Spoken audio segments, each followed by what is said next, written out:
মোৰ দ্বিতীয় স্বৰচিত কবিতা পাঠ।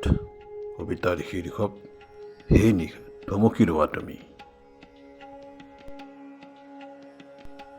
হে নিশা থমকি ৰোৱা তুমি। সেই সুখাচ্ছন্ন ৰজনী থমকি ৰোৱা কিছু পল হ'লেও।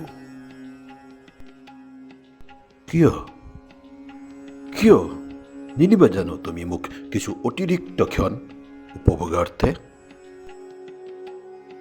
তুমি যে জানা মই তৃষাতুৰ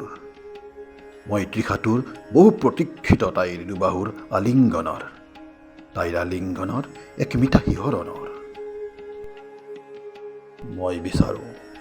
মই বিচাৰো এটি অন্তহীন নিশা, য'ত মোৰ অতৃপ্ত কলিজাই পুৰাব পাৰিব অন্তহীন তৃষা তাইৰ এই উমাল নিশ্বাসত অৱগাহন কৰি।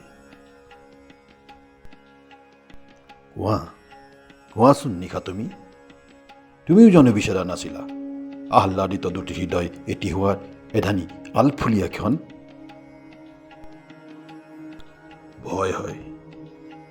ভয় হয় জানোচা এই পাৰ্থিৱ সুখৰ উমাল আৱেশবোৰ পুৱাৰ সূৰুজৰ দীপ্তিময় ৰ'দ কাছৰিত যেন হেৰাই যাব অপ্ৰত্যাৱৰ্তনৰ অতল গহ্বৰত।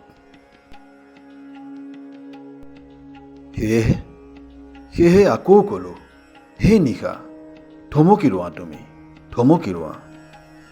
ৰোৱা তুমি এটি নিশা হৈ, এটি অন্তহীন নিশা হৈ আমৰণ আজীৱন থমকি ৰোৱা।